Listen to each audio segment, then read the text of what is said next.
it's that talk when in the locker room with Vince McMahon, who wants the ball? You know what I mean? You know what I mean? I'm ready, man. It's fucking gut check time. It's fucking gut check time, man. I learned a lot from promos with Vince, you know, because we did a lot of pre-tapes with him. He told us like you can't play wrestler, right? You gotta be the wrestler. You gotta feel it. It's emotion. And then it's just the stalk and the intensity and the embodiment of the body language. And then you start getting the reaction. And then you embrace the reaction. And now because of that reaction, now you got a reason to freaking keep going forward. I had a lot of people in my corner trying to push for me to get a job. John Laurinaitis was the vice president of talent relations at the time. Really just didn't see money in it. You know, how could I make money with Mike Mondo? A male cheerleading team, because it would be good heat and it would be different, and ultimately would prove to be the folly for Triple H, Shawn Michaels, Ric Flair. Not too shabby. Took me to Stephanie McMahon. Stephanie looked me up and down. She goes, "Yep, that'll work." Looking back, I thought we beat the hell out of Shawn for too much. We could have done so much less more physically to him. Let him sell. After all, he's the best seller in the freaking business. Like Shawn's gonna do what he's gonna do. He's gonna make your shit look great, right? Yeah, so you don't. He ain't going anywhere. Completely over prepared where we could fail. That we can do this stuff in our sleep. Was to be able to get in there and call an hour match on the fly, 60-minute Broadway. You know, I had the luxury of doing 16 of them. So that's the record, isn't it? You have the record. I do hold the record. I will say, not to toot my horn, but I did. I do hold. I did it. I tooted your horn. Yes. Mondo's back, baby. The machine is back. Throw your hands up if you with it. Drop it.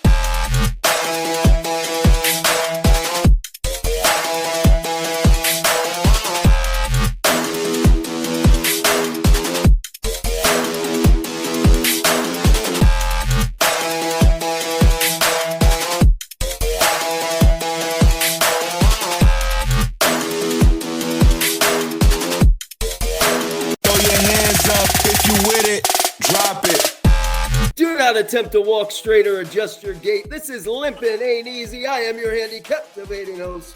My name is Timmy Baltimore. I'm joined by an old friend, someone I've known for about 20 years. Good God, man. 20 years, man. Might be a little bit more than that, but yeah. It's about that. Been a while, man. He is jacked, tan, vascular, the incomparable, and always TV ready. Mike Mondo. Mike, welcome to the program.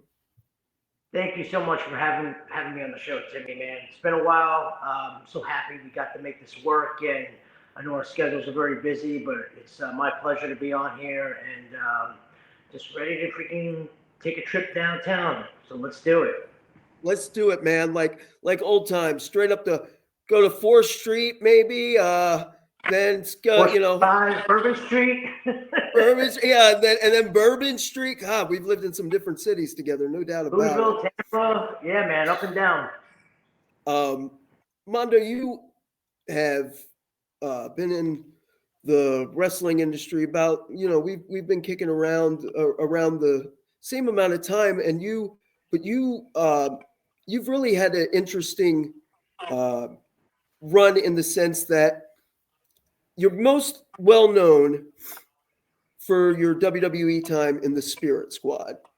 But amongst your peers, that's just a section, right?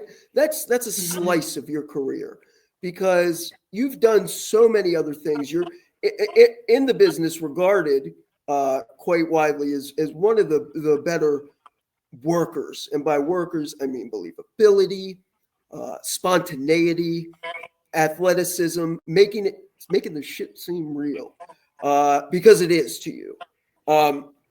So I wanted to get if you could talk a little bit about your first memories of wrestling and what prompted you to get into the wrestling business. Ooh, okay. It's a loaded question, but I like that question. Well, I've always liked pro wrestling. I remember my earliest memory as a kid.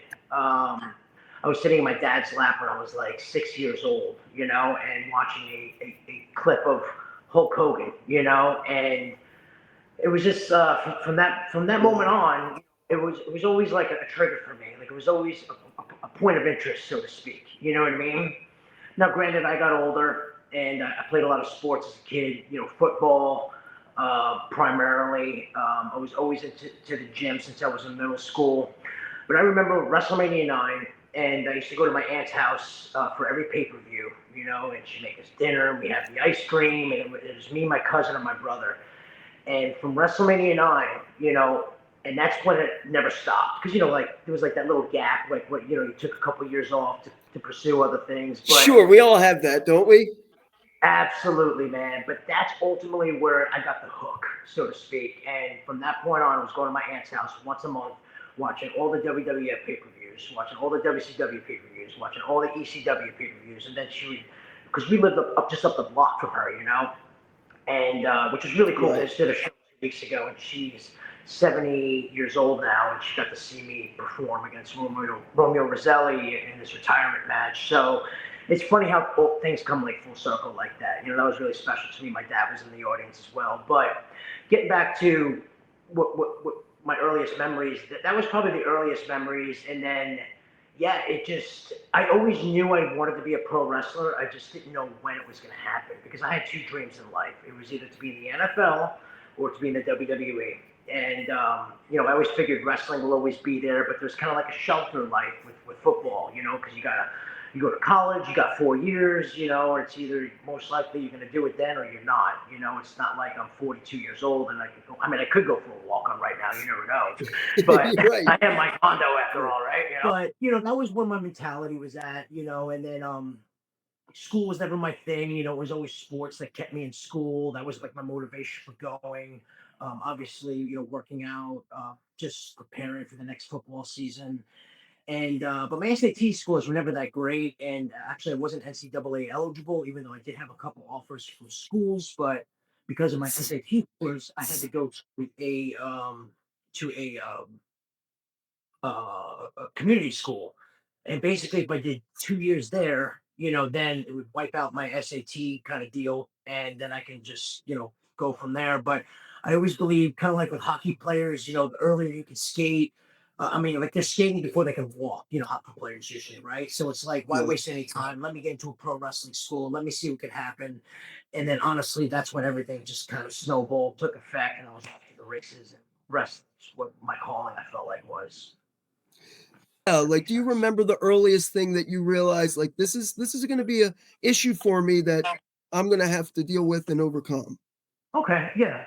So I guess the first thing that really sticks out in my brain, so to speak, because this has always been an issue, and it's funny, it kind of comes full circle with this too, was I was never the biggest guy. You know what I mean? Now, when I say biggest guy, I don't mean like muscular wise or anything like that, because quite frankly, exactly the height game, you know, and that was always something for me that I needed to. It didn't affect me, you know what I mean? I always had the mentality of just you work hard, right? You work freaking hard. You put everything into it, and I never really thought about it. It didn't really affect me, but it seemed like always to be like an obstacle, you know. Like for example, when it came to my football, call it career, like my career when I say high school, you know. But like my coach really, he always thought that, you know, well, it's like, well, you know, you're only 5'7", or not at the time, maybe 5'6" or something like that, you know. But like, it was always like my I always shoot for the stars. You know what I mean? I don't really do. I don't go in there and like, man, I really want to play T3 football. You know what I mean? Hell no, I want to go freaking one double A. You know what I mean? I want to go to Boston College. I want to go to freaking Notre Dame. You know, but like he always kind of like shortchanged me there. Like it was like, oh, well, we can get you to you know, maybe a good D3 school or something like that. And I'm like, okay, but D3 don't offer scholarships. You know what I mean? Like you can get a partial, I think, in D2, definitely a full ride D1. But anyway, that was like always. And again, I love my coach. He taught me a lot of great values. You know, I really enjoyed playing for him. But it seemed like he was always stuck on the height thing with me. You know, um, that being said, in the pro wrestling industry, obviously you're dealing with the landlord personalities. You know, when I came up, I remember when I first went to OVW and everyone was giants. You know what I mean? Jurassic Um, Park. dude, you remember, right? I mean, we're talking like sometimes the minimum height is like 6'2". You know what I'm saying? But that's just the way it was. And I understand that and I get that, especially when Vince McMahon at the time was, running the whole deal like like big guys, and that was just kind of the direction it was going to. So it's like, I remember here I am now entering the business at 5'7". So I just think, okay, well, I can't control my height, but you know what? I can try to control everything that I could possibly can control. I can control my work in the ring. I can control my promo and how I speak on the mic. I can control how I look in the ring as far as my gear goes, and I can control what do I say, my body, my how I work out. You know what I mean? Just freaking get jacked, right? Or my tan, right, or something. You know what I mean? And Presentation. Yeah. and you know what? And that's all you can do, because like at the end of the day, especially in the wrestling business, and I think you might agree with me, and this is something that Tommy Dreamer gave me um advice. Well, not advice, just wisdom, really, is that really, you can bring everything you want to the table, you know what I mean? But you're really only as good as the promoter's opinion of you is, especially because it's just pro wrestling business, right? So if I can just get that out of my head, get the height thing out of my head, and just work hard, show up, don't give them any excuses, be the first one there, last one to leave, put in the freaking work, right? Look how you're supposed to look, do what you do, eventually now when I feel like I'm one of the best, at this right now, my craft, and the cream rises to the top, I think, I think if you do that and you don't fail, right? Because if you quit, you don't have a chance. But you keep getting back up. If you keep putting one foot in front of the other, you know what I mean? And just the will to not say no or I quit or anything like that, you will get a chance. Now it might be the only chance you ever get, but you will get a chance. And then it's up to you. Hopefully, at that point in time, when that opportunity does come, because you never know when it's going to come, but when it does, that you're over prepared and you're ready to freaking crush that freaking mother out of the park. It's so interesting that you say that, and because during your time in OVW, during that time, we're talking about Matt Morgan. We're talking about In my mind. right, like just 6'7" was not a rarity. They got 3 more just like him. Like it started to, especially when we got to Tampa, it just started to get crazy. It But did. Oh, yeah. you were right. You were no doubt like of stature, of height, maybe the most diminutive, but I always saw you take that and almost non-factor it. You said, I'm going to be the best in the ring. I'm going to look the best. And you really kind of tried to make that argument null and void. Absolutely. Well, this is the thing is like, and this is my mentality today. You know what I mean? And people can, whatever, think what they want to think or say what they want to say was, you know, the height thing, whatever, and honestly, I'll be the first to admit, like, that there's probably there might be some better wrestlers out there, you know what I mean? And that's just the way it is. But one thing I can promise that I can tell you right now is that you won't outwork me. You know what I mean? I will, I will keep going. I need this more than air to breathe. You know what I mean? Like, I will freaking just, you will have to kill me to make me quit. That was my mentality. Like, I'm an extremist. You know what I mean? Like, I will give it everything I had and then some. So I think it was just my work ethic. And that's how I've been like my entire life. Everything that I do, everything that I want to do in life, or I have passion for in life, that I really genuinely care about, that I really love, I give it everything that I have, because you only get one life, right? And I'm the type of guy that doesn't want to go to bed at night where I put my head down on the pillow and say, I should have, or could have. I leave no freaking stone unturned. And that's what you get. You know what I mean? Like, you're gonna get you have a workhorse on your hands, and where I may not make up for it in other ways, like whatever that saying goes, I will make up for it this way. So, yeah, like you said, you get yourself a machine on your hands. No doubt, man. And it's always been that way as far as I can remember. So you came from the New York wrestling scene, indie scene. can you talk a little bit just on that first leg of the journey from who trained you at the start and then coming to Louisville, that decision and being invited to be a part of OVW? Yeah, man, absolutely. So I broke into business when I was 18 years old. I was trained by a guy who's a good friend of mine to this day named John Curse, and also a guy by the name of Mike Mayhem, who I don't think you really hear a lot about today, but like this was like back then. And yeah, man, and also I want to give credit to one of my good friends, Dickie Rods, Robert Rampino, who really taught me a lot of the fundamentals and the basics. 'Cause he was kind of like their go-to guy when we were down there at NYWC, and I learned how to bump. I learned how to, I learned how to do a lot of like moves. Let's just say down there, right?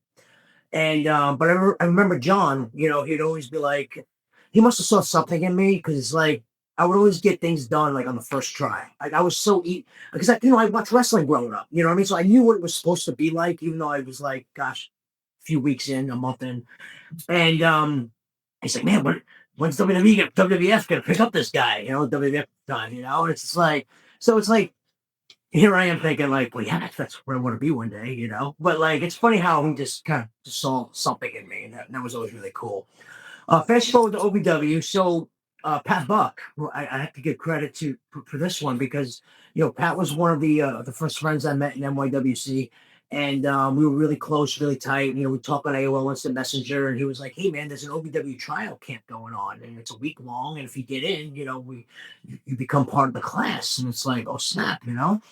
So I took that info, took it to my mom and dad, and they helped me out with that. And if you got in, that week long tryout money went towards your tuition. So me and Pat, we flew down, we did the tryout, run by Dr. Tom Pritchard, Jim Cornette, Danny Davis, Rocky Johnson was there at the time. And lo and behold, I came back home with pretty high hopes. And again, when I went to that tryout camp, man, everyone was just ginormous. You know what I mean? Bully Enormous was there. I remember Dolan. You know what I mean? Just all the big heavy hitters. So yeah. So then I'm at practice, and I get the call. My cell phone goes off, and it was Jim Cornette, and he's like, Mike, we think you have a lot of potential. We're not going to sign you to a developmental contract, but if you want to relocate, we're going to put you right in the advanced class.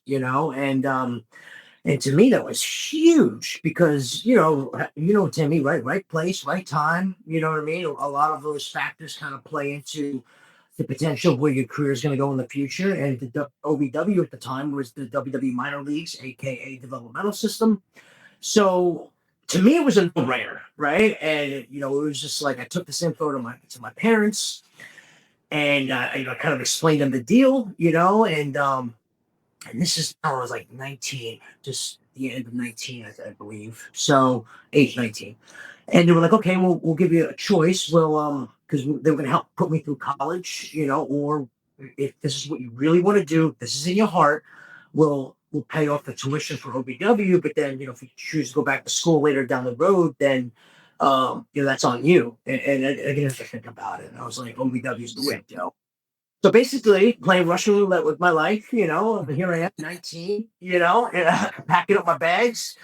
And I think I finished, I had like a couple weeks left in my first semester there that I just started school. And I finished that out. And then, boom, off to Louisville. My parents helped me get set up. And it was entering a whole new world and a whole new chapter in life that I never thought would be imaginably possible. Just the journey, right? The journey, and I gotta say, like, when I look back at like my life, my time at OVW was probably like one of the best times of my life. I mean, I met people like you, and just the relationships, and what I really want to add here too is, NYWC they taught me how to wrestle, right? But OVW is where I really obviously learned how to work, and there's a big difference between the two. I also put OVW over today as like it's the Harvard of pro wrestling in terms of wrestling schools. Like the knowledge that I got, I probably would have been able to have the career that I had going forward after that if it wasn't for that place. So I'll always be grateful for that place. I think about this a lot, Mondo, and I'm sure you do as well. Like, Rip was right. It was the time of our lives, and we were so fortunate. Like I I moved down there with, I knew 2 people really, maybe a few from the indies, but I moved down on a dollar and a dream, and luckily was able to wasn't shy to ask for opportunity when I did well, and then just it kept snowball. I knew same thing as you, I have my own obstacles, but if I just did more than anybody in my position and just kept doing it, something would break, something would happen. And there's no handbook to it. It just bust your ass, don't die, don't quit. And Exactly. I the culture in OVW, it was really, we're so fortunate because not only did we have access to these old timers and these veterans like Rip, I had a special relationship with Danny Davis. I know you did too. You and Danny were pretty close. Can you talk a little bit about what you learned from those guys? You remember maybe wisdom wise for the business, for life in general? Yeah, I mean, it was always just like, just be on time, like show up, work hard, you know what I mean? Never say no. And just always, at the end of the day, also be a good person. You know what I mean? I think like no one really ever wants to show up and be around an asshole. You know what I'm saying? But they really taught me a lot about work ethic. You know what I mean? Just hearing like when I talk to one-on-one conversations with Danny and just hearing his story, because Danny and I are kind of in similar situations where we weren't the most vertically, appealing. You know what I mean? But everyone loves Danny Davis, and no one ever had a bad word to say about Danny Davis ever. You know what I mean? And I think because of who he was as a person and just his character, about as a human being, I think that's what really helped. And obviously Danny was very very skilled. I mean, you ever saw obviously his matches, right? Yeah, he's just, and I actually had the pleasure of getting in the ring with him a couple times in match scenarios. So yeah, and Danny was a workhorse, and obviously you can see by the action that he took and how he really embraced OVW like it was his baby, and like I mean he was there morning to night. You know what I mean? I don't think he ever, it was a time where he went home. You know what I mean? So I think it was just like those kind of life characteristics as who you were as a human being that it really just 'cause I looked up to Danny a lot. You know what I mean? And Definitely. I spent a lot of time around him. I mean, I was a coach there for his beginners class and helping out with Rip in the intermediate class. And Danny gave me a key to the place because I was, pretty much there so much. And he's like, yeah, kid, we'll just give you a bed upstairs. You know what I mean? So it was like, we were always there. And it was just, of course we had our ups and our downs, just like any like family relationship, you know what I mean? But more ups than downs for sure. And just who he was as a person is just a lot of great qualities that I gathered. As far as Rip goes, I mean, he's like in the same boat as Danny. You know what I mean? Like, I really got close to Rip. I mean, we still text to this day, and it's just it's amazing too. So when I first met Rip, there's no way that I've ever thought that I'd have the relationship that I do have with him now. You know what I mean? Like, I just felt Totally. like this is gonna be a drill sergeant, freaking coach for whatever run, and that's it. You know what I mean? But no, like Rip's a close friend of mine now, and I love him, and I'm so grateful for everything that he taught me in the ring. I mean, he's the guy, and I'm sure if you ask anybody from that class, I mean, I know you said Aaron Stevens on, and I'm sure he can, attest to this, but like. He made us where we were just completely over prepared, where we couldn't fail, that we can do this stuff in our sleep, you know. Just the drills, all the drills and the exercises he would put us through had a purpose. You know what I mean? It wasn't just doing stuff to do stuff. He taught us.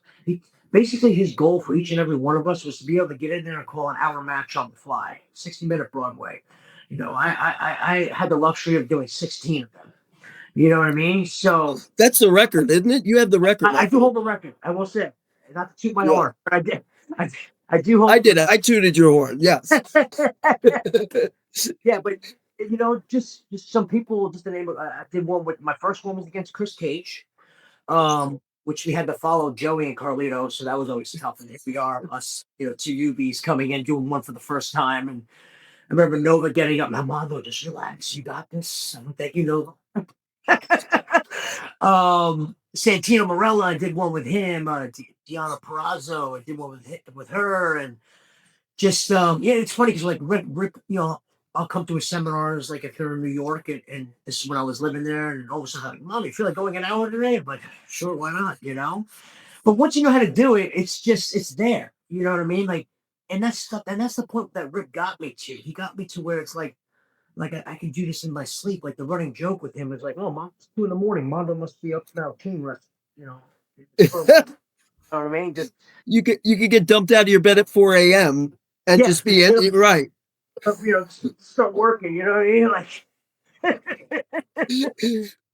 but yeah, and I use so much from his from what he taught us at OVW, and I still apply it today when I teach at FTW, Ryan Idol and his school here in Margot, and yeah, I still apply that same stuff today because it's invaluable information. It's a lot of it's basics, you know, and I think the wheel always round in this business. Like the fundamentals and the basics are always going to be there. You know what I mean? And they always should be mastered. They should never be overlooked. You know what I mean?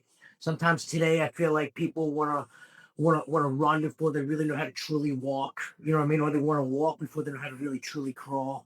You know, but if it's like and the examples I give is like that's the reason why they have freaking spring training for baseball every season. You know what I mean? You got to go back to the fundamentals. You got to polish those fundamentals up because if you don't know those fundamentals, how you gonna how you gonna catch a fly ball? It's about to go over the wall, and you got to jump and try to catch it.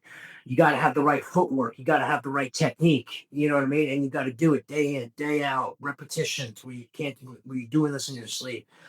And that's stuff, and that's really what I'm truly grateful for. You know, a lot of people say in my matches today, like at Mondo, there's no wasted movement. You know what I mean? And the reason why is because that's true because my technique and it's my fundamentals. Like I never overlook them. I still go over them to this day. You know what I mean? And because the moves, the moves are there. You know what I mean? Like, yeah, you need moves. You know what I mean? Like that's part of wrestling, but in order to execute those well and safely, you gotta have the proper technique fundamentals that come first. You know, that's the most important. So much goes into it. So much Don't physical, people don't realize? mental, right. And it is tough to preach those basics to young people just getting in that just want to, but they don't understand that the wheels inevitably are always going to fall off. Something's going to happen. And if you don't have that muscle memory to just lean into what works on the ground level and get back on track, like it's just invaluable. You can't. You'll stop at a certain point. You won't, you know what I mean? Because everybody gets exposed eventually. And the you know, the reputation you started to garner was just that Mondo is fantastic bell to bell. Everybody wants to work with Mondo. Because they knew they were going to have a hell of a match and it was going to be believable. And working in front of that small regional crowd, they've seen everything. Donna had seen every damn thing. You know what I mean? So there wasn't like you had to be solid. You had to be good. When you got the call that you were being offered a developmental contract? Yeah. What was that scene? What did that look like? What did that sound like? So okay, yeah, I was in so OVW, like when I say OVW, like Danny, I remember Lance Storm was our coach for a while at the time. Al,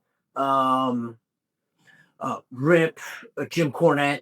You know, I had a lot of people in my corner trying to push for me to get a job. You know, and there just always seemed to be that wall that just never really came to fruition. But I just remember kept telling myself, keep showing up, keep putting in the work, keep doing what you're doing. You know, I'm working like a side job here at this time. Like my it was crazy how my schedule operated. You know what I mean? When you calculate the practice time, going to my serving job, sometimes teaching the amateur class. You know, Rip assistant training, Rip's intermediate class, going to the gym, trying to get the food in. You know what I mean? Like it was Tanning, everything. Yeah. full-time job. So, yes, sure, man, you experience burnout sometimes, you know what I mean? But I just kept doing the best that I can to my ability to keep putting the footwork in. But finally that all came to a head. Oh, basically, I want to say this too. The reason why, because John Laurinaitis was the vice president of talent relations at the time, and this is just the truth, you know. And one of the things was, even though I had all these advocates trying to push for me to get me paid now, you know, to be doing what I was doing anyway, was John's reason was, well, I don't really see any money in him. The only thing I see in him is a referee position, you know. And no offense to being a referee, you know what I mean? Like, that's cool and all, you know what I mean? But my passion was in the ring. My passion was to be a wrestler. That's what I wanted to do, you know. But he didn't see me. I guess he just really just didn't see money in me. But that was verbatim, pretty much what he said. That he saw me as a referee, and you know, how can I make money with Mike Mondo? You know, yeah, he can work, but how can I make money with him? That was the whole thing, and that's what really never really snowballed into anything more after that, you know. Because yeah, sure, great worker, great wrestler, but what is that something else that I can do with them that goes, yeah, I need to hire him. You know what I mean? How did that make you feel at the time? Oh, how'd that make me feel? Yeah, it's stung. It's stung. Mhm. You know what I mean? Because here I am, like loving this stuff, passion like no other.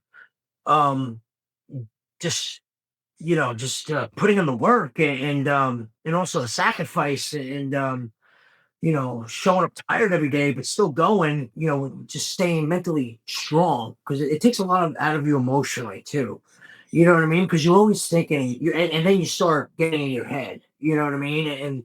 And that's you know, I'm sure you've been there before. That's not a fun place to be. You know, and also it's disappointing too because you have all these like sources, viable sources that are saying, no, you need to hire this guy. You know what I mean? Like, but it's just like, so it's like, what else do you have to do?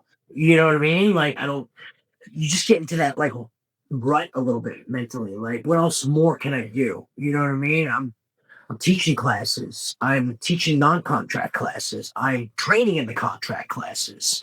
You know, I'm doing the best I can to keep up with my look. You know what I mean? So and granted, I'm sure I was younger in the business. I mean, maybe I was like 4 years then, you know what I mean? Maybe 3.5 or something. But I was still green, you know, really looking. I look back at it now, what I know now.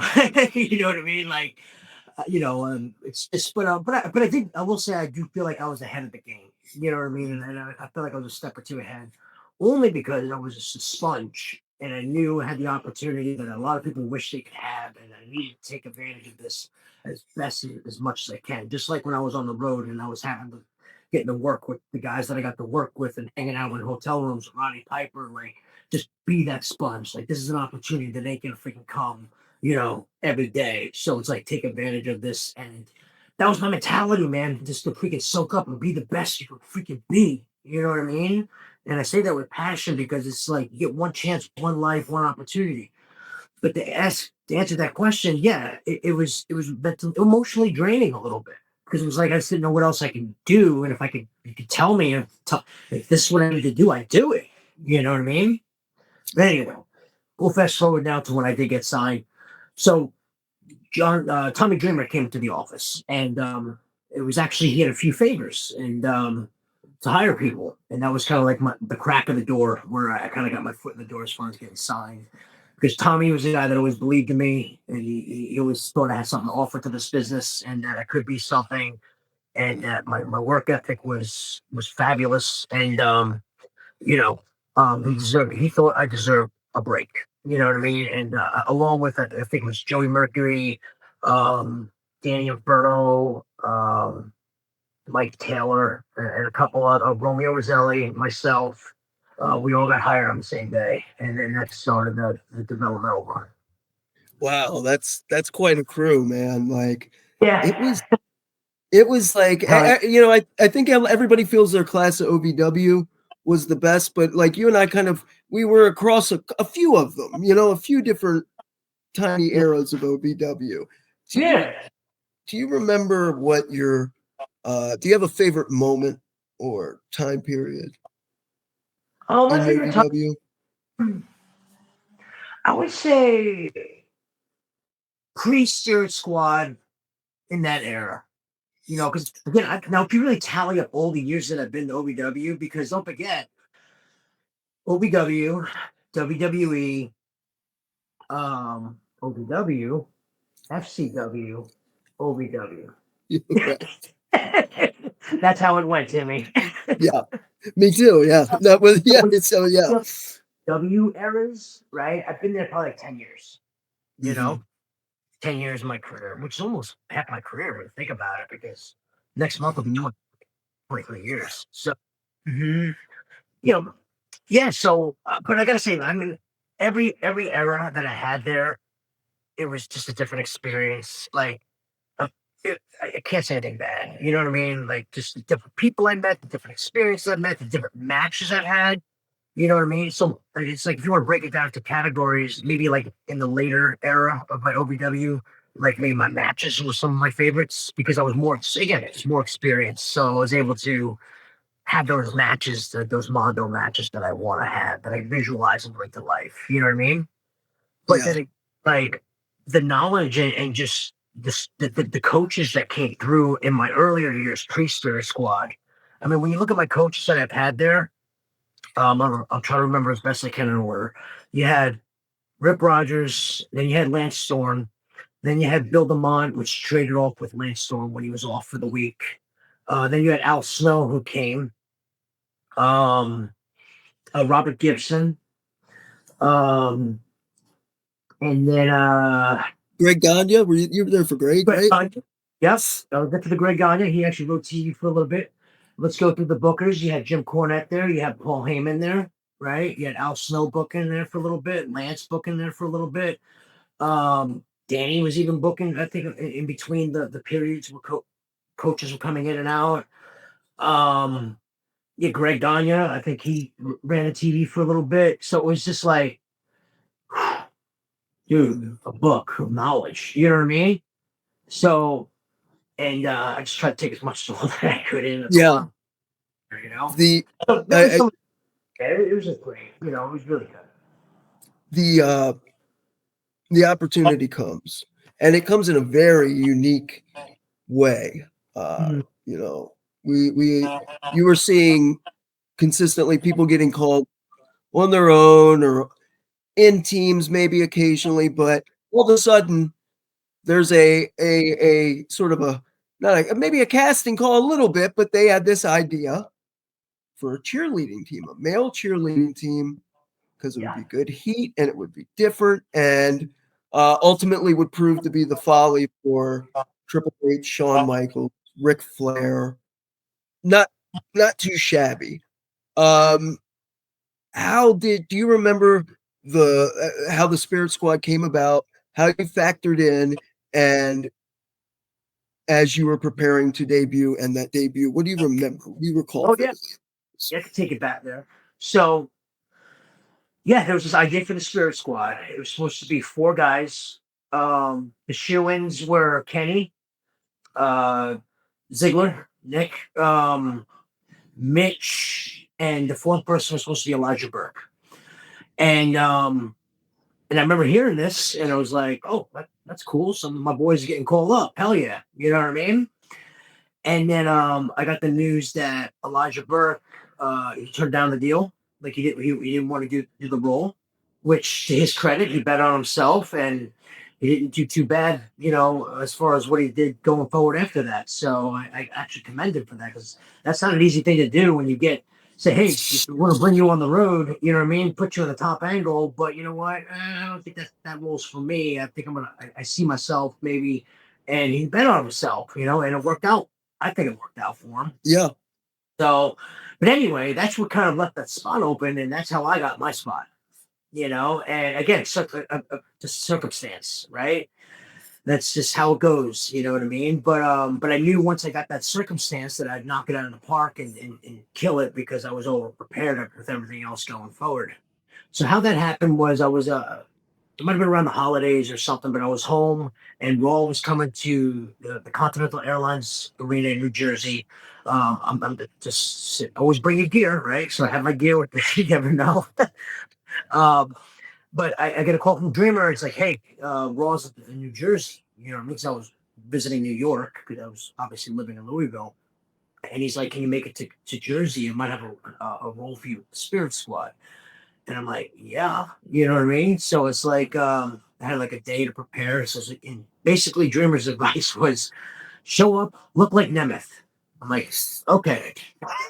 So I go to the hairstylist, get some freaking blonde hair, you know what I mean? Like streaks and you know what I mean? Like, and I showed up and met Dreamer. He was there. And he goes, all right, walk with me. Took me to Stephanie McMahon. Stephanie looked me up and down. She goes, yep, that'll work. And that's how it happened. And had a dark match that night, but they didn't want me doing the squad. I wrestled as Mondo. I wrestled Chavo Guerrero, I remember. And but then that next week, basically, wasn't going back to Louisville. I was going on the road for a test run with Kenny because Mitch at this point tore his ACL doing a stunt on a house show and twisted his knee out. So it was me and Kenny doing the loop of the house shows, but I looked at that as my tryout run. Now it's like, okay, you got your foot in the door, kid. Now let's see how you work the gimmick. You know what I mean? And I just embraced that mother. You know what I mean? Like I went out there and because I always knew because I was a football player. So there was always cheerleaders and male cheerleaders. You know what I mean? And we knew why we didn't like, we always had heat with the male cheerleaders. You know what I mean? They're hanging out with the girls. They get to lift them up or whatever like that. It's like, oh yeah, those guys, right? You know? So it's like I took myself back and I was just like applying certain things on how I can get heat, you know what I mean, and translate that with the audience and I remember Kenny having the matches the first two nights. I worked the last night and that was the rest was history and that's how I got my spot. And that's how I got in. Mm-hmm. In working with I mean the TV time and the characters that you guys were plugged in with I mean the Emperor Vince McMahon. Yeah. You were a part of his war against DX. And do you have any memories or lessons that you learned, like things that you that stick out or interesting, like happenings, whether it's Vince McMahon, whether it was Triple H, working with Shawn Michaels, things that really stick out in your mind? I think there's some things that really stick out, especially working with Vince. I learned a lot from promos with Vince, you know, because we did a lot of pre-tapes with him. And I learned a lot about like how you really like he told us like you can't play wrestler, right? You gotta be the wrestler. You gotta feel it. It's emotion, right? He would always say to us, it's emotion, you know, and that really resonated with me because like you had to get yourself in like a certain headspace. You know what I mean? Like if you it's one thing to get handed lines and like recite lines, but if you're not feeling with what you're saying, then what's going to translate to the audience isn't going to come out authentic. You know what I mean? And Vince also taught us a lot about pausing. You know what I mean? Like kind of put your commas and periods where they need to be instead of having like a run-on sentence when it comes to promos, and to listen to the audience. You know what I mean? How they act, how they react, and based on how they react is how you act. You know, sometimes it's just a facial expression. You don't need to say anything. You know what I mean? To kind of take people on that emotional roller coaster ride, so to speak. So I really learned a lot, actually. I learned a lot from Paul Heyman with promos, but I really learned a lot from Vince. Um, it also how to work the cameras too, and how you can cheat the cameras and make yourself look bigger. You know what I mean? And just you know, he would tell us like early, like, because I know we're a little close. It's okay. Just trust me, it's gonna come out great. You know what I mean? But it's Yeah. like you're literally like you feel like you're like, you know, but damn, like it makes sense though. Like and now it's like when I take that info to my with other people and we're doing promos, I'm like, get tighter and take a step forward. If they're a big guy, sometimes you got to maybe spread your legs so you don't look as big as the wrestler. You know what I mean? So like little things to cheat to really accentuate and how you appear on camera. So just doing those pre-tapes and just with Shawn and Hunter and Flair and those guys, Flair really, I mean, luckily I was over prepared about with like calling stuff in the ring because that's how Rick liked to work. Rick didn't like to call a lot, you know what I mean?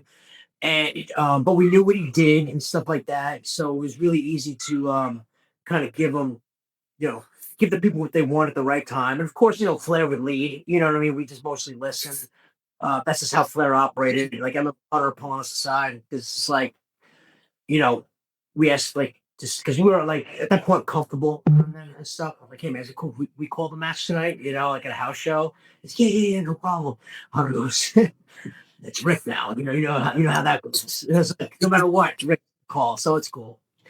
But he did one of my really like moments there for me was like I remember I had a singles match with Rick, and he came up to me and he's like, "All right, Mike, what do you want to do?"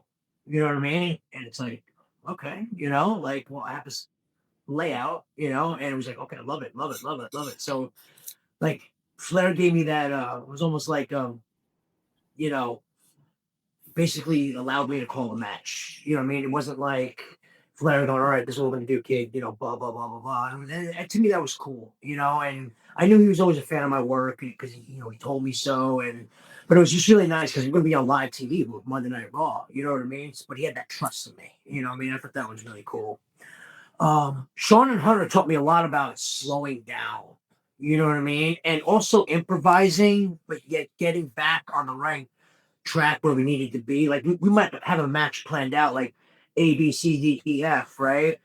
We'll get to A, B, C, and D is not there yet. You know what I mean? So we might transition, you know what I'm saying? But then then we got back on track to where we were going to go, okay, now we're going to go from here, as we talked about, because it was based on the audience's reaction, right? And that's where the people today, I don't think they don't have a clue, you know what I mean? But that's the experience that I was able to get, they'll keep doing A, B, C, D, E, F, G, no matter what the crowd's doing.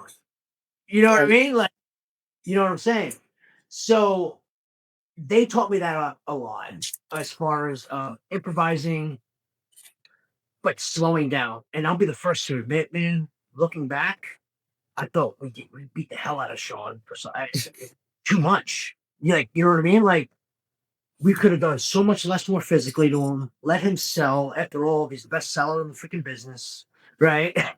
And just Shawn does, you know what I mean? But us doing what we do, character, personality wise, especially on the house shows, when you give him 20 minutes and you're the main event, but it was, I look back and a lot of the matches, it was too much, and just, and people and performers, wrestlers need to realize today, when you do nothing is when you get the most reaction. You know what I'm saying? It's like when you take that step back, when your mind is telling you to do something and you don't exactly do it yet, and you just hold back a little bit, and then you start getting the reaction, and then you embrace the reaction, and now because of that reaction, now you got a reason to freaking keep going forward. You know what I mean? But and working aspect, you know what I mean? So Roddy Piper, I learned I learned a lot from Roddy Piper, a lot in the ring, but I think I learned more from him outside the ring, just from the conversations that we get to have in the hotel rooms, picking his brain. You know what I mean? One of the things he really like smartened me up to do that he noticed that I do when we were working together is like always have intent in what you do. You know what I mean? Like he goes, even from the little things, with shooting a guy off, don't just go up to him and go, you know what I mean? You grab that freaking brother, you freaking go, and that's the change gears. Changing gears isn't thinking, he would say, changing gears isn't kicking a guy 10, 25 times. You know what I mean? Changing gears is freaking just like the freaking stash, the freaking go, and then picking back up and then slowing it back down. Or, sometimes it's just a facial reaction, you know what I mean? And then it's just the stalk and the intensity and the embodiment of the body language, you know what I mean?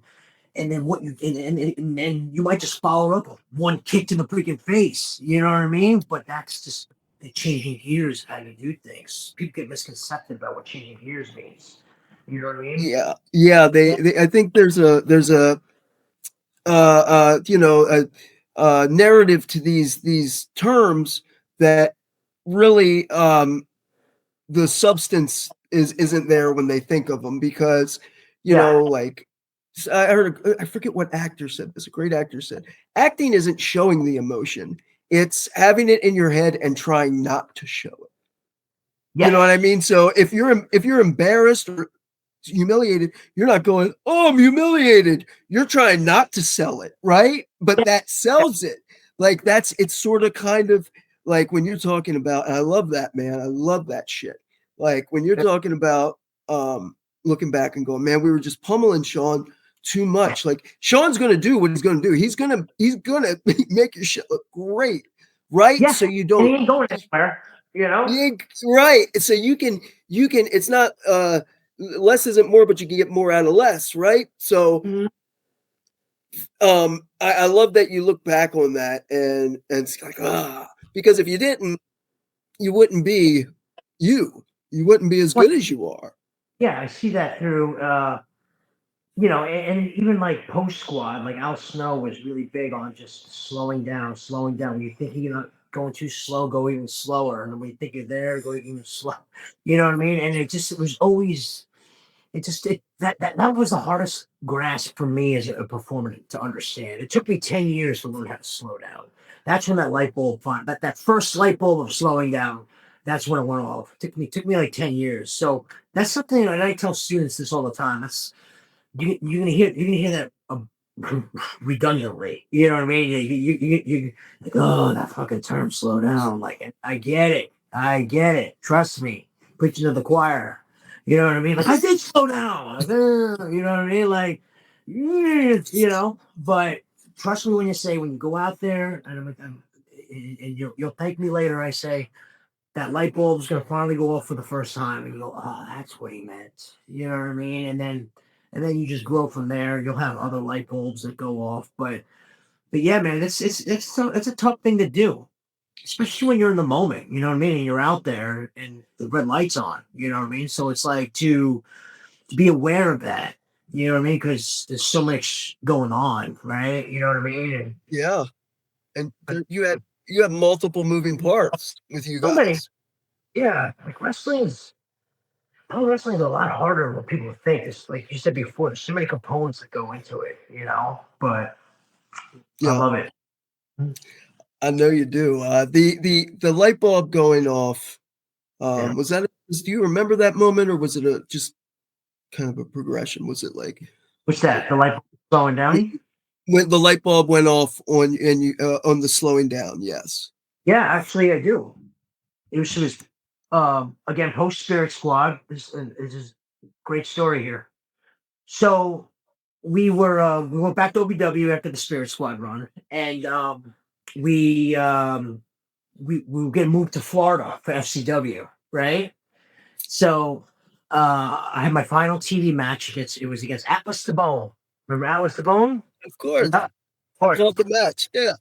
Yeah. So you know, Nick had his match, did business, and then I was up a little bit later. I went out there with Atlas, and that was the day where that light bulb went off because I was in the ring and I was just taking everything that I've got critique wise from Al and just the experiences I've had with on the road and stuff I've learned from Shawn and Hunter about like slowing down and just letting things register and ferment a little bit, you know, and I was applying all that with Atlas and I finally got those reactions that I was, but it was like getting the most out of it. You know what I mean? It almost felt like I was going in slow motion. You know what I mean?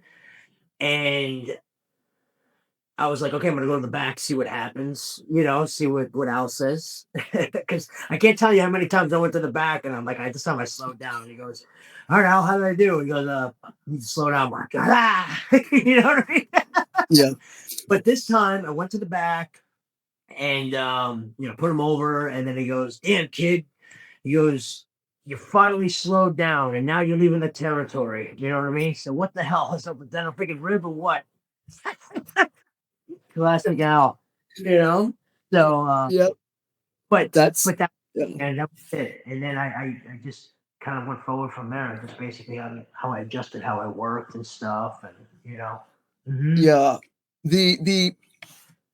So from being on the road, I mean, I you know, you and I kind of grew to know each other pretty well in that time period, post Spirit Squad, and you know, and then you had left for FCW in Tampa, and then I came about a couple months later as Dusty's assistant, and it was a whole different. No, you left with Nemeth. You guys went early, did you not? Yeah. That's right. That's right. You guys Came left later. before Lucas left town. Yeah, and it was. It must have been. I know it had to be difficult to be up there and then come back.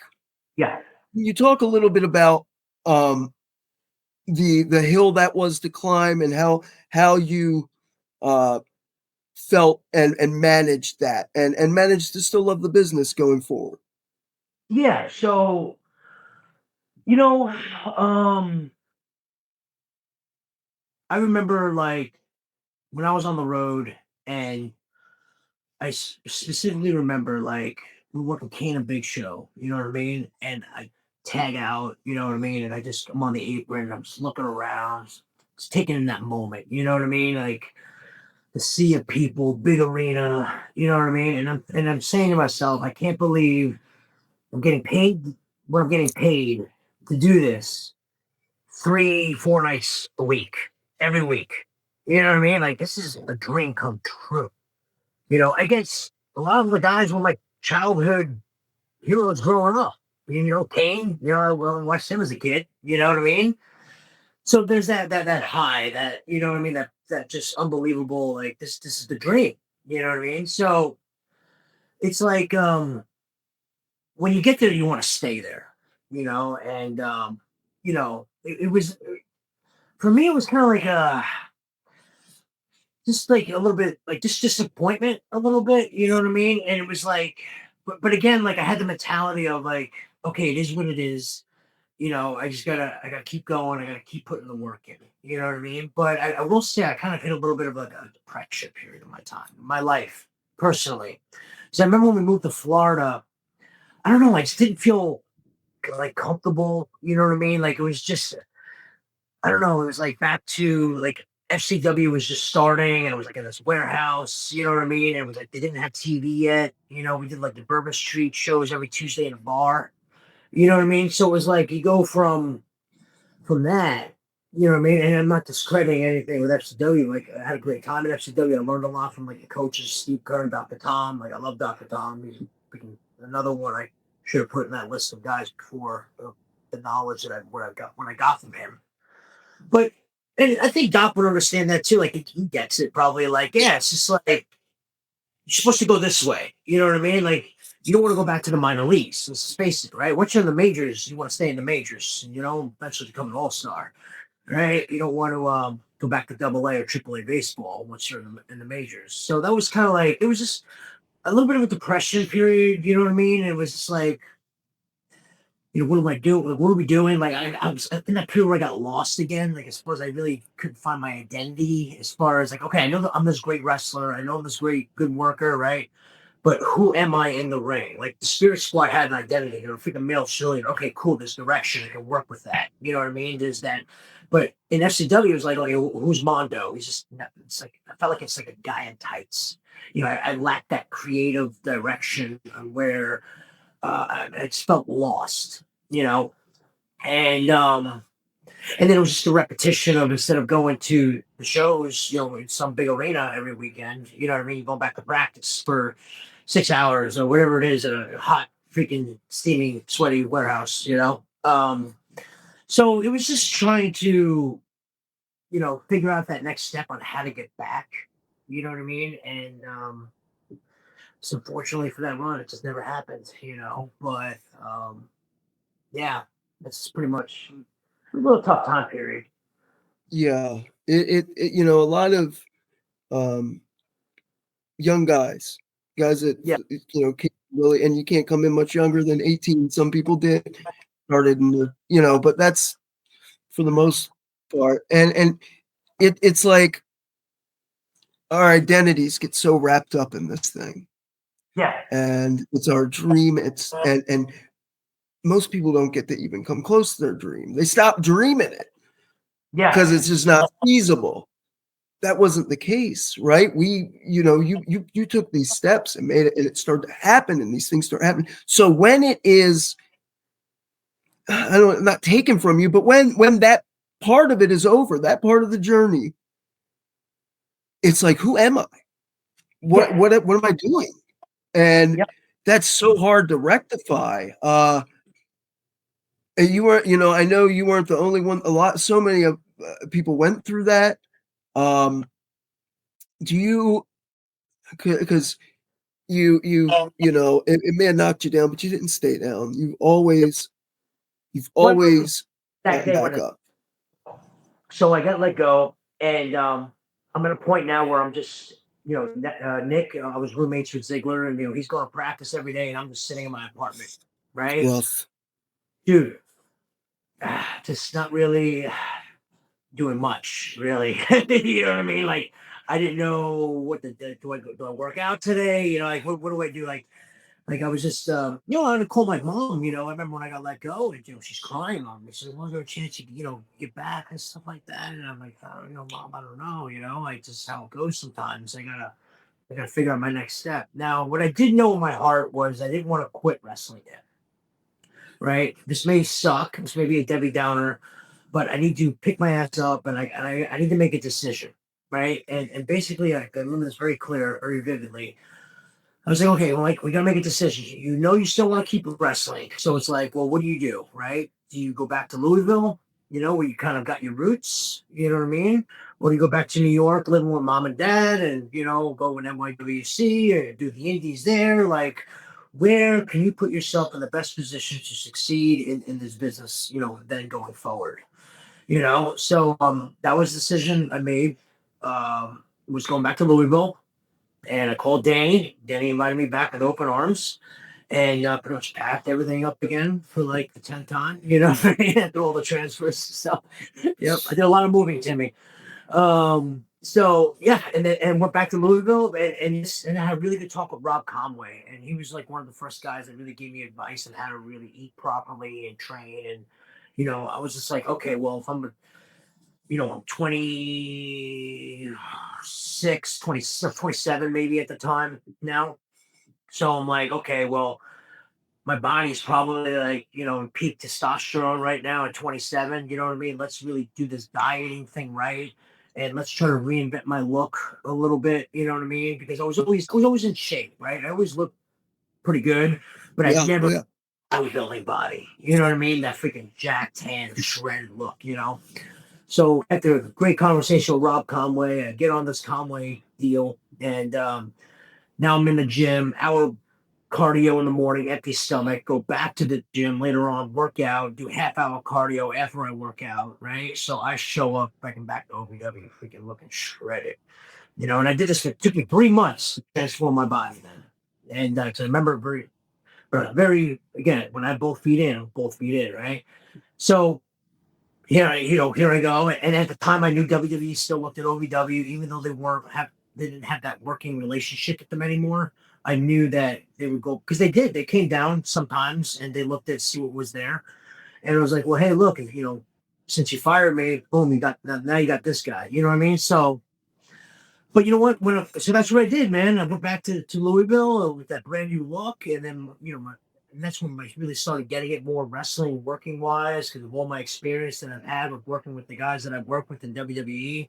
And then Jim Cornette opened up the doors for me for Ring of Honor. And then I had a nice little run with Ring of Honor, and I got Yeah. to have some great matches there. You know what I mean? I was there for a little bit over a year. I also did the training with their seminars and stuff like that. So I was in the coaching as well as performing talent role, like I usually find myself, you know what I mean, which is awesome.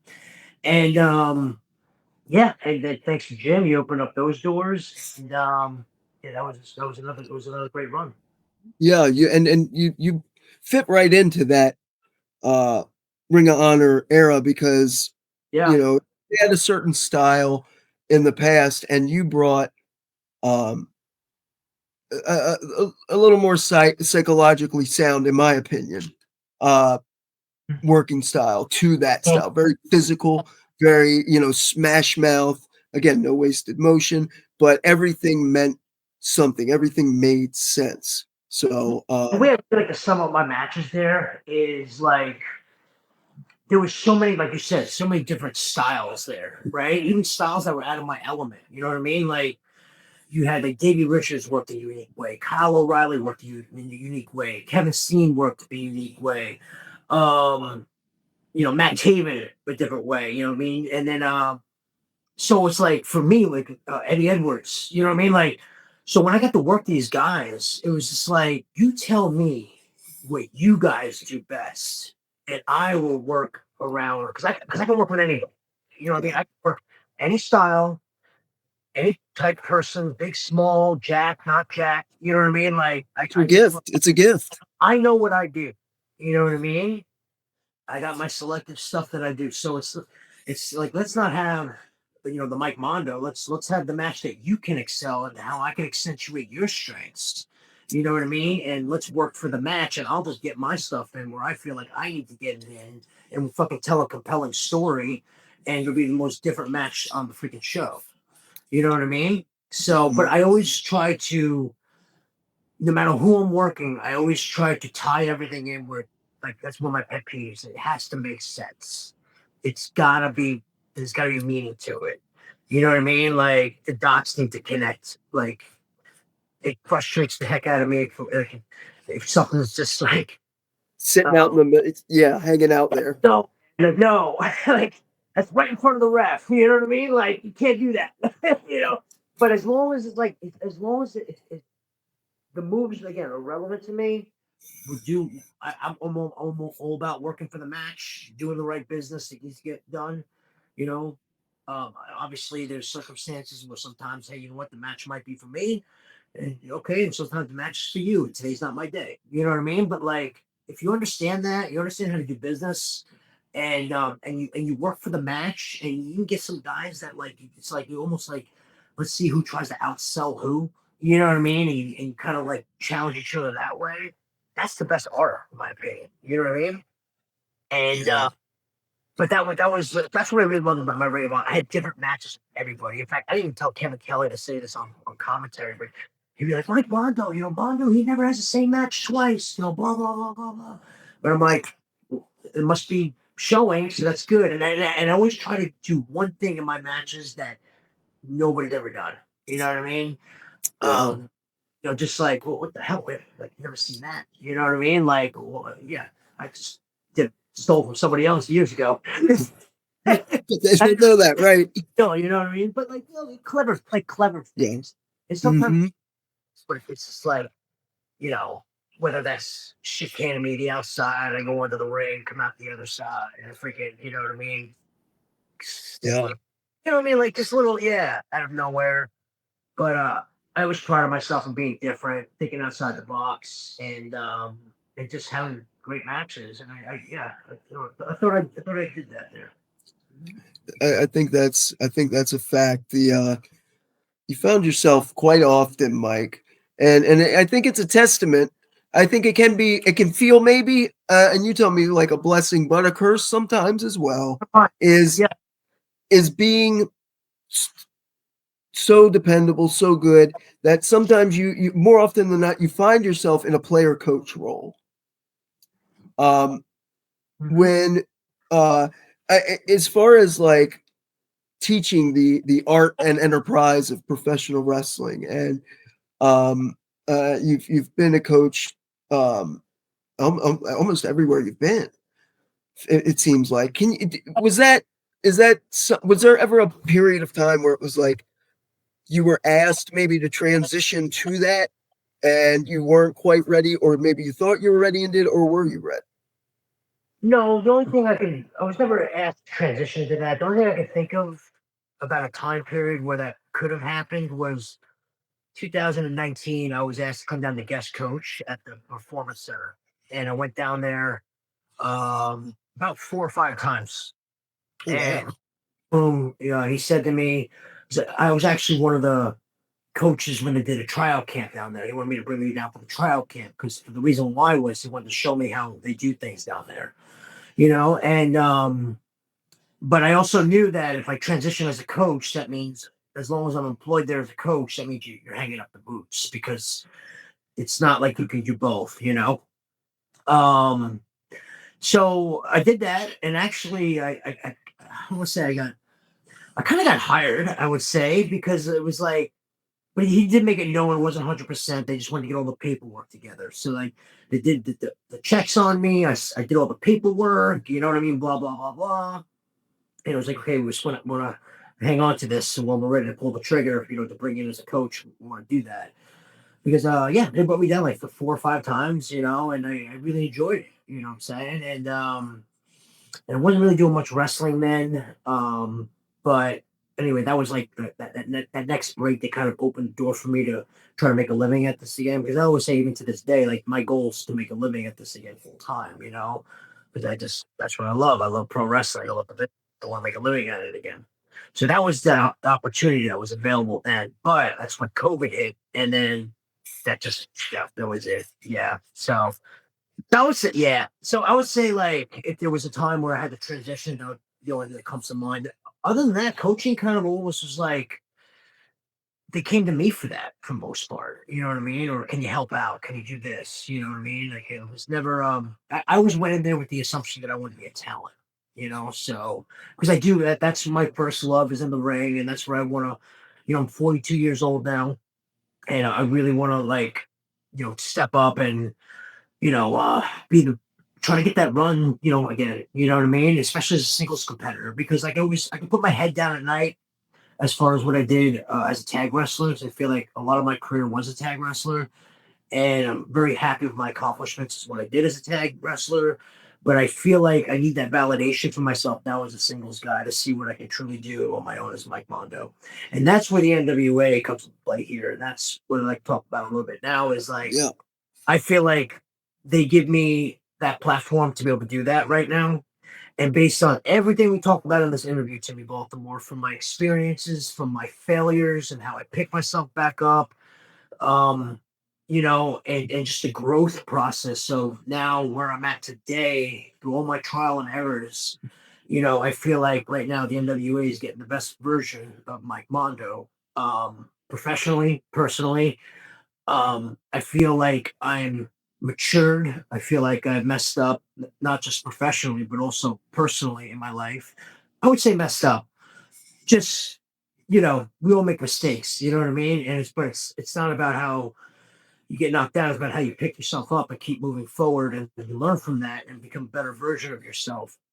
And right now, I feel like I'm in a great spot all around. I feel I'm in the best shape of my life. I'm healthy. I right now, you know what I mean? Like you want to break down wrestling, your promo, your work, and your look, look 10 out of 10, work. I'll toot my horn, give myself 12 out of 10. You know what I mean? Yeah, But good man.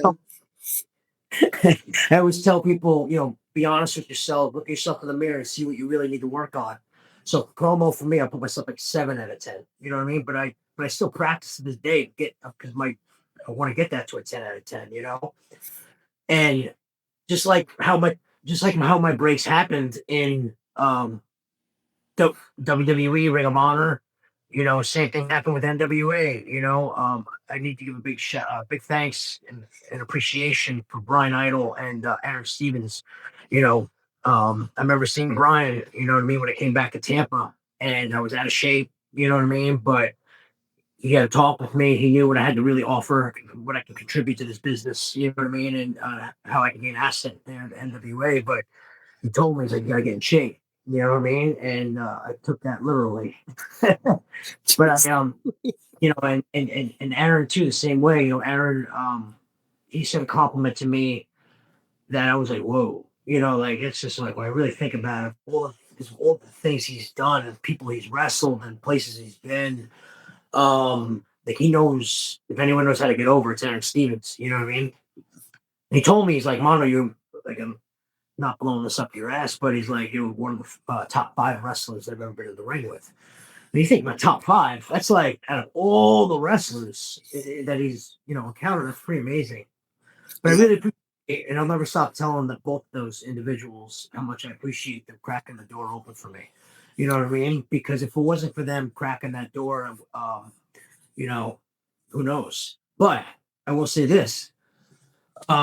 They cracked the door open for me, but it was up to me now to show them plow through that mother. You know what I mean? Yeah. That's what I feel like I've been doing. I went in there and I'm just giving it my all, giving it my best. I'm having some great matches there. The people there are awesome. I love working for Billy. Billy gives you really a chance to go out there and be yourself. Like little things like he wants to be a baby face, but like he still wants me to be the the gritty grinder. You know what I mean? Like not go out there kissing babies. You know what I mean? But like Right. hey, like that's what I'm a freaking I'm aggressive machine. You know, I should be. He's letting me be me. You know, and I really appreciate working for Billy and the opportunities he's given me. And I'm just it really ignited that fire again. You know what I mean? It really gave me a character. It's really my character, kind of what I'm doing in the gym every freaking day. You know what I mean? Because I have goals that I want to do. You know what I mean? And now I have a platform where I can accomplish those goals. And dude, I'm shooting for the stars. I'm fucking shooting for the top. I want to be the freaking champ there. You know what I mean? That's my goal. Whether that happens, whether it doesn't happen, I'm trying to do the best I can to control what I can control to the best of my ability to put myself in the best position to succeed. You know what I mean? Like it's that talk when in the locker room with Vince McMahon, who wants the ball? You know what I mean? You know what I mean? So Yeah. I'm ready, man. It's fucking gut check time. It's fucking gut check time, man. Like it shows too because you're on social media, your workouts, and sort of the presentation that you're giving. You can tell like you're inspired, you're hungry, you're feeling it, right? It's in your heart right now. I feel like that guy right now, Tim. He's a sheep. I feel like that guy. Well, I should say, I feel like that kid that was 18 years old that just moved down to Louisville, Kentucky to OVW, and he has that hunger to get that contract with WWE. Fast forward now, 20 years. That's what I feel in here. Like I just feel it, bro. I know it. Like stuff's gonna happen.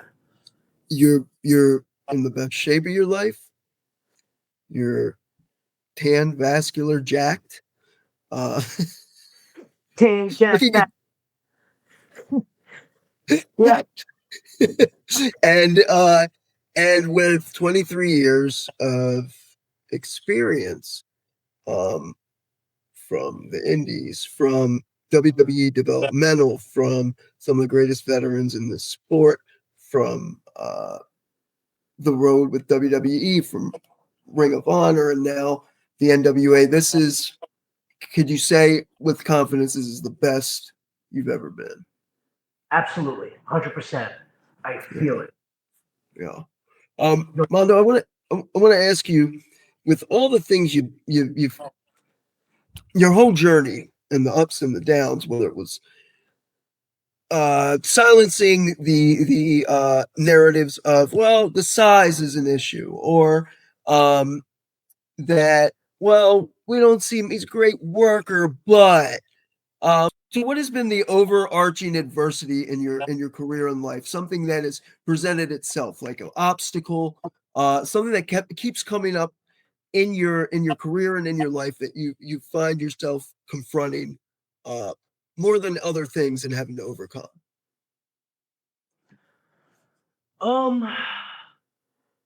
Myself probably. You know what I mean? Myself. Um, so in life, you have your ups and your downs. You know what I mean? And I was in a period where I was a little like dark place in my life. You know what I mean? This is before I moved here to Tampa. I was in New York. Personal issues. And basically lost in life a little bit. You know what I mean? And when I was in that place, that rabbit hole, so to speak. I didn't do anything, man. I let myself go. You know what I mean? I was coaching, but like really wasn't doing. I was doing bookings, but like just not very motivated. I had some demons, man. You know what I mean? Yeah. And it took a nice heart to heart family talk with me. You know what I mean? And had to make some decisions and what I needed to do. And when I people were pretty concerned about me. You know what I mean? Like it was just like I wasn't doing anything with my life. You know what I'm saying? Yeah, And in there.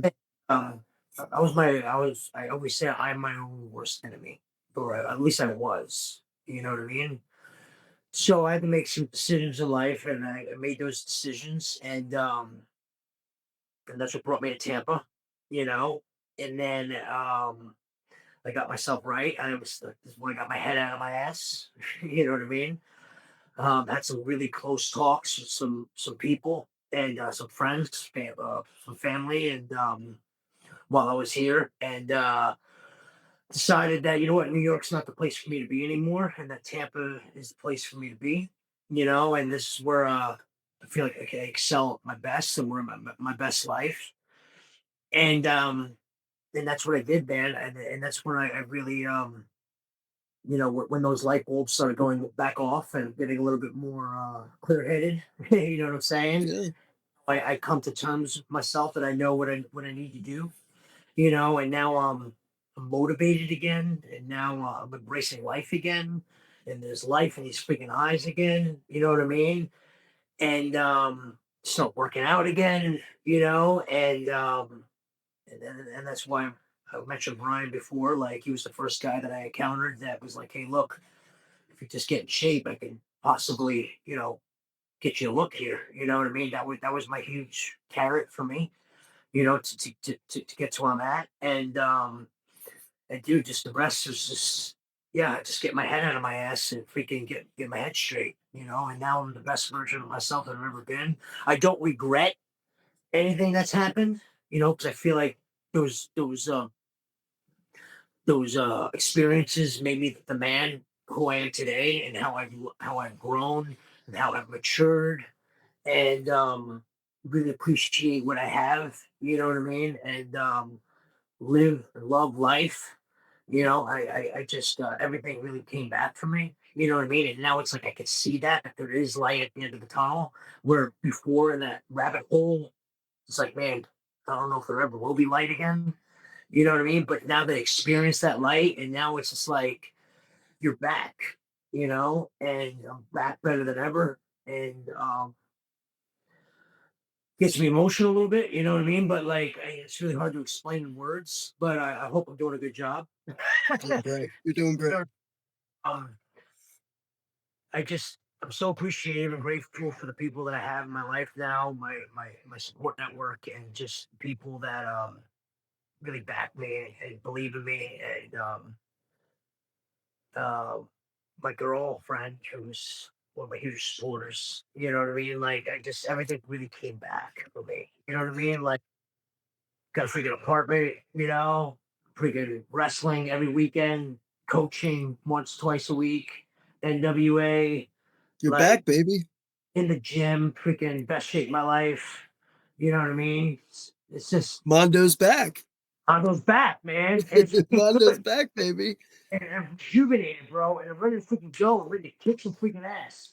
Yeah. Yeah. The you know, I can totally relate. You know, I myself had some pretty dark times in my 30s and throughout my life, but things Yeah. got pretty dark there for me too for a while. And this, you know, doing these things, this show helped pull me out. Was one of the things. I I know there's people out there who you know, without getting specific, are going through things where they're in their own way, where there is no the abyss is deep and it's bottomless. Um, what would you say to them on how to really, you know, like you said, pull your head out of your ass, but to Yeah. get back to who you were? The fact is, you can do it. You know what I mean, but you can't do it for anybody else but yourself. You have to want to do it. You can't do it for the job. You can't do it to please the wife or husband. You can't do it to you know, you know what I'm saying, right? You have to do it, but you have to want to do it. You have to want to change. And if I promise with you, if you just take it one day at a time and you stick to it, that anything that you will do it, because I feel like I'm living proof that someone that has been doing it. And for the last year and 6 months, I feel year and 5 months, excuse me. I feel great. You know what I Yeah, mean? And and there will be tough times, right? But just hang in there. Just hang in there. You know what I mean? Just keep putting in the work. Keep putting one foot in front of the other. You know, and I promise you, if you just do that, things do get better. Because I didn't think they ever would. I thought that was gonna be my life for the rest of my life. I thought I was trapped. It was like shackles, bro. That's fucking wild. You know what I mean? But you can undo those shackles. You just need to do the things that you're supposed to do. And you need to take it one time and trust the process. Man, and it shows, and there's going to be people I know that are inspired by what you've done and what you've been able to do, not only in the first leg of your life, but turning it around in this chapter as well. Oh yeah. Mondo, what are your socials? Because you're very active on social media. You're very entertaining on social media. Hit me up. Yeah. So my social medias, see if I can name them all. Instagram, TikTok, Twitter, the Mike Mondo. Facebook is just Mike Mondo. Yeah, and I'm also, taking bookings on the independent circuit, seminars, autograph signings, appearances as well. You can DM me at the Mike Mondo on all my socials, or you can contact me in my email, themikemondo@gmail.com. Very active on the socials. Give me a follow and come join me on my journey. It's a hell of a journey. You can watch and catch Mike Mondo on NWA Power on Twitter right now. And that's what days and times are those on? 6:05 p.m. Eastern every Tuesday night on X. Beautiful, beautiful. Hey, Mondo's back, baby. The machine is back. It's gut check time. It's my time. It's Mondo time. It's gut check time. Mike, thank you so much for joining me, my old friend. This has been the incomparable Mike Mondo. Check him out. This has been LiMPiN AiNT. See you next time. You with it, drop it.